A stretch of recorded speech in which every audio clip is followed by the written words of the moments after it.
एक टूटी हुई हवेली खड़ी थी जिसे अब लोग दूर से भी देखने से डरते हैं। कहते हैं यहाँ कभी दो सगे भाई रहते थे, शिवानंद और सदानंद। शिवानंद और सदानंद दोनों भाइयों के सिर पर पिता की मृत्यु के बाद जिम्मेदारी का साया था।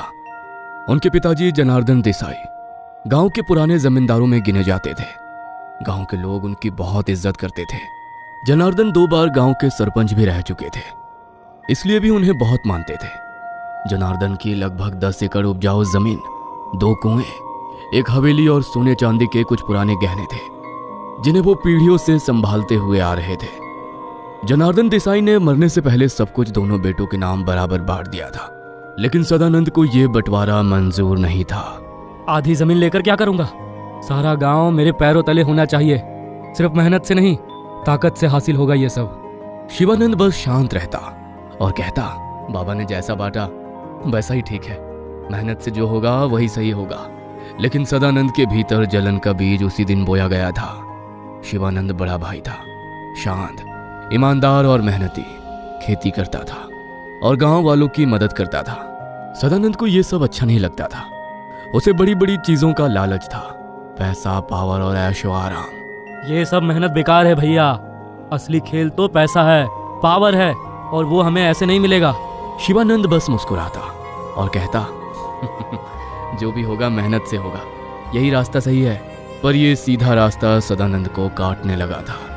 शिवानंद की पत्नी का नाम था सुमेधा, जो एक सीधी साधी धार्मिक प्रवृत्ति की महिला थी। उनके 2 बच्चे थे, एक बेटा और एक बेटी। परिवार छोटा था लेकिन प्यार और शांति से भरा हुआ। वहीं सदानंद की पत्नी मंजरी एक तेज दर्रार महिला थी जिसे शहर की चकाचौंध पसंद थी। उनका कोई बच्चा नहीं था, जिससे दोनों के बीच अक्सर तनाव रहता। जनार्दन देसाई के गुजरने के बाद शिवानंद को गांव के लोग उसके पिता की परछाई मानते। शिवानंद को लोग ग्राम सभा के फैसलों में बुलाते, मंदिर के काम में आगे रखते और कई बार उसकी राय को अंतिम मानते। सदानंद को सबसे ज्यादा जलन इस बात की थी कि गांव में लोग उसके बड़े भाई को इज्जत देते थे।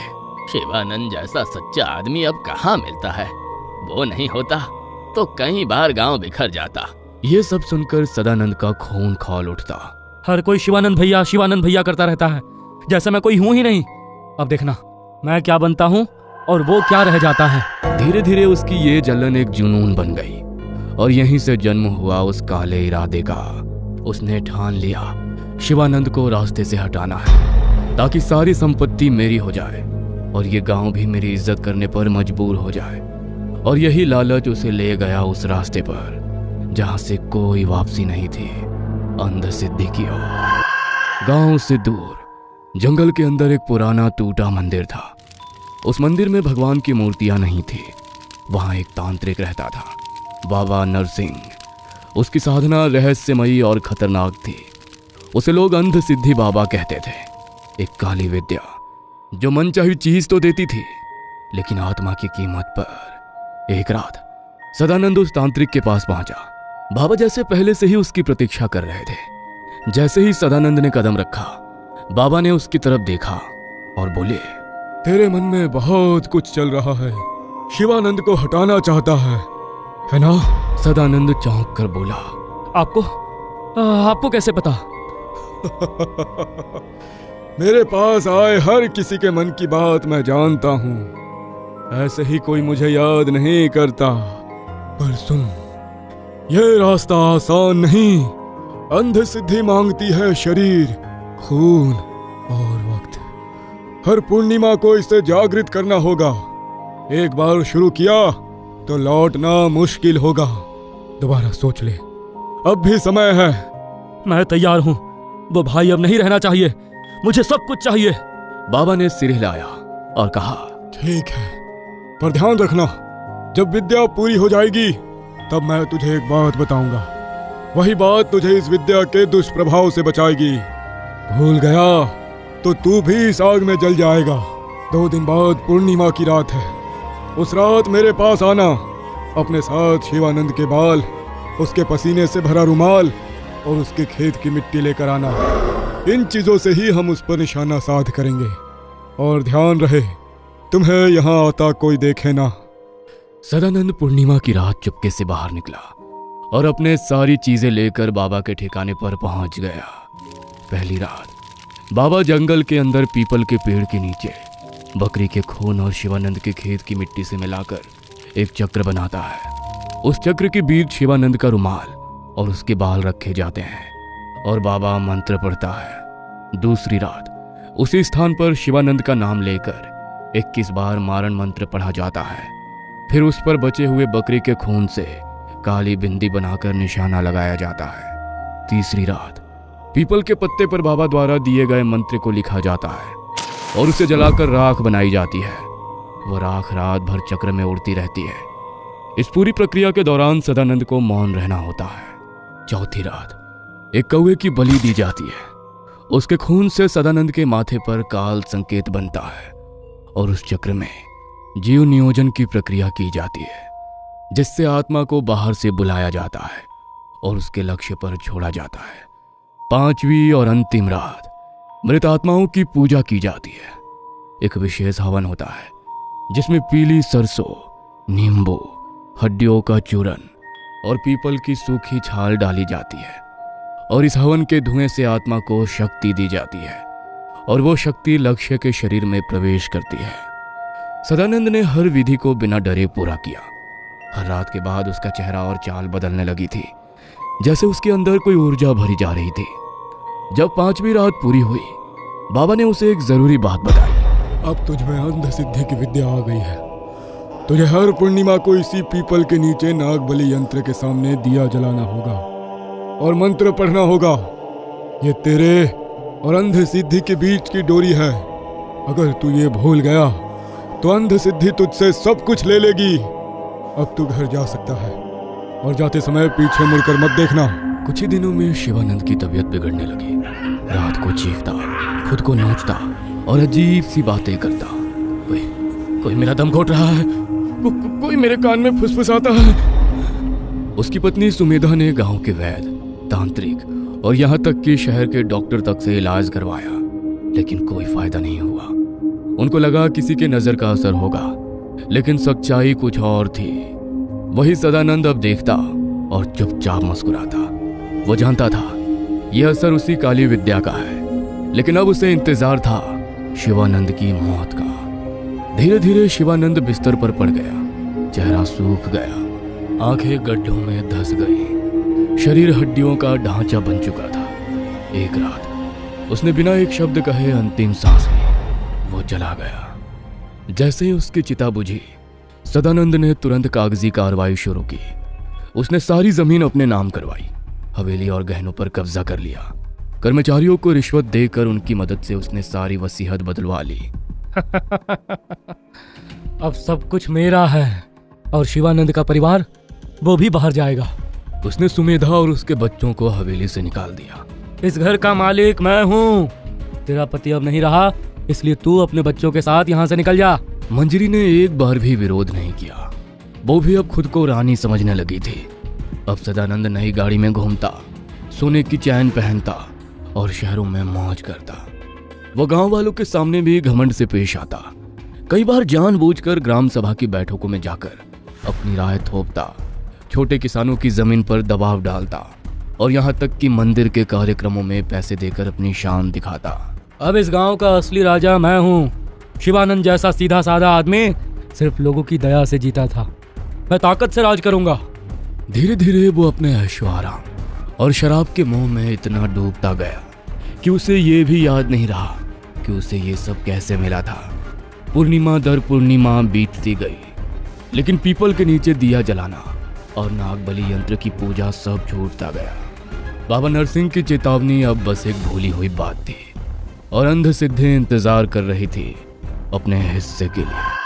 अंध सिद्धि की पूजा हर पूर्णिमा को करनी थी, लेकिन अब सदानंद के जीवन में सिर्फ ऐश, घमंड और नशा बचा था। एक रात उसने देखा घर की दीवारों पर अजीब लाल रंग के हाथों के निशान पड़ने लगे, जैसे किसी ने खून से सने हाथ दीवार पर लगाए हो। एक रात सदानंद ने सपना देखा, धूल से घिरे खेत और बीच में शिवानंद की सड़ी हुई लाश पड़ी थी।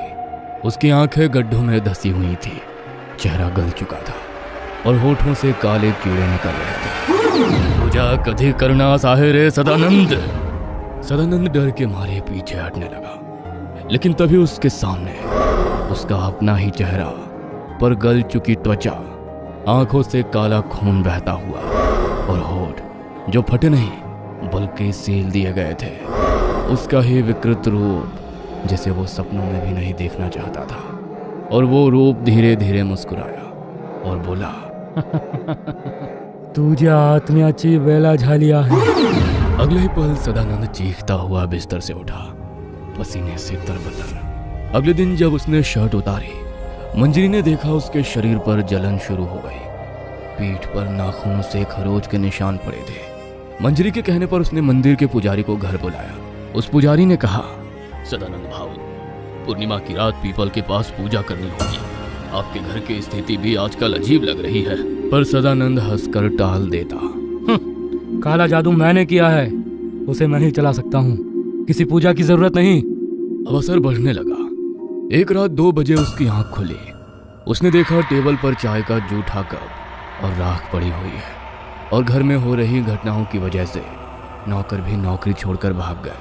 और फिर अंधसिद्धि पूरी तरह से जाग उठी। ये सदानंद के जीवन की सबसे भयानक रात थी। हवेली से अचानक जोर जोर से चीखें सुनाई देने लगी। गर्भवती मंजरी अस्पताल में थी। घर में सदानंद अकेला था। दरवाजे अपने आप जोर से बंद हो गए। खिड़कियों से हवेली में हवा भर गई और लाइटें फड़कने लगी। सदानंद जमीन पर गिरा हुआ था। उसका चेहरा डर के मारे पीला पड़ चुका था। वह जोर जोर से चिल्ला रहा था, माफ कर दो शिवानंद भैया, माफ कर दो, मुझे माफ कर दो। पर कोई नहीं आया। पूरा घर जैसे किसी अंधेरे भंवर में डूब गया था। और ये सब यहीं तक नहीं रुका। अंधसिद्धि ने अब उसके पूरे घर को निगलना शुरू कर दिया था। अस्पताल में मंजरी को बच्चा हुआ, लेकिन बच्चे के जन्म लेते ही मंजरी को खून की कमी हुई। उसकी हालत बहुत खराब हो गई। उसकी सांसें टूटने लगी। डॉक्टर ने चेक किया, लेकिन तब तक बहुत देर हो चुकी थी। मंजरी दम तोड़ चुकी थी। बच्चा बचा तो था, पर मां के बिना कमजोर और असहाय था। और सिर्फ 3 दिन के अंदर उस मासूम की भी मृत्यु हो गई। अब सदानंद पूरी तरह टूट चुका था। हवेली की हर दीवार उसे घूरती। हर कोना शिवानंद की परछाई से भरा हुआ था। उसने शराब, शोर और दिखावे से अपने डर को दबाने की कोशिश की। पर एक रात जब फिर से लाल निशान दीवार पर पड़े और उसी रात एक अजीब सी आवाज उसके कान में आई, दिया कहाँ है रे? नाग बलि का दिया? तू भूला है मुझे, अब मैं तुझे नहीं भूलूंगा। घबरा कर सदानंद अंधेरे में भागते हुए तांत्रिक नरसिंह के पास पहुंचा। बाबा, बाबा बचा लो मुझे, मुझसे भूल हो गई। मैं सब कुछ करने को तैयार हूँ, बस इसे मुझसे दूर कर दो। बाबा की आंखें बंद थी। उन्होंने धीरे से आंखें खोली और कहा, मैंने तुझे अंधसिद्धि प्राप्त करने से पहले ही कहा था कि इसे संभालना आसान नहीं होगा। इसकी खिदमत में अगर कोई चूक हुई तो यह सिद्धि तुझे नहीं छोड़ेगी। अब मैं कुछ नहीं कर सकता। उस रात सदानंद पूरी तरह टूट चुका था। अंधसिद्धि अब उसके सिर पर सवार थी। उसका शरीर कांप रहा था। दरवाजे अपने आप बंद हो गए और परछाइयां उसके चारों ओर घूम रही थी। धीरे धीरे अंधसिद्धि ने उसे मानसिक रूप से इतना कमजोर कर दिया कि उसने खुद से ही मुक्ति मांगनी शुरू कर दी। आधी रात को हवेली में अचानक एक जोर की चीख गूंजी। सुबह जब गांव के लोगों ने दरवाजा तोड़ा तो सदानंद की लाश फर्श पर मिली। उसकी गर्दन साड़ी से लटक रही थी। लेकिन सबसे डरावनी बात यह थी, उसका चेहरा सूझा हुआ नीला पड़ चुका था और उसकी आंखें पूरी खुली थीं, जैसे वो कुछ बोलना चाहता था पर बोल नहीं पाया। उसके मुंह से काली राख निकल रही थी और पूरे कमरे में एक सड़ी सी गंध फैली हुई थी। जब सदानंद के प्राण निकले उसी वक्त जंगल में अपने ठिकाने पर बाबा नरसिंह ध्यान में बैठ गए। उन्हें कुछ असहज महसूस हुआ। उन्होंने अपनी साधना शुरू की। जैसे ही उन्होंने आंखें बंद की, उन्हें एक धधकती हुई परछाई दिखी। जलती हुई आत्मा, तड़पती हुई, काली लपटों में घिरी हुई, वो सदानंद था। जो बीज तूने बोया था वो अब फल बन चुका है और उसका स्वाद तू अकेले ही चखेगा। उन्होंने एक गहरी सांस ली और कहा, अंधसिद्धि फिर से अपना हिस्सा ले गई। काला जादू शक्ति देता है, पर उस शक्ति की कीमत आत्मा से चुकानी पड़ती है। ये कहानी आपको अच्छी लगी हो तो हमें सब्सक्राइब करें, हमारा इंस्टाग्राम और फेसबुक पेज जरूर फॉलो करें। अगर आपके पास ऐसी ही कोई कहानी हो तो हमें कमेंट बॉक्स में भेजें। हम कोशिश करेंगे कि अगली एनिमेटेड स्टोरी आपकी होगी।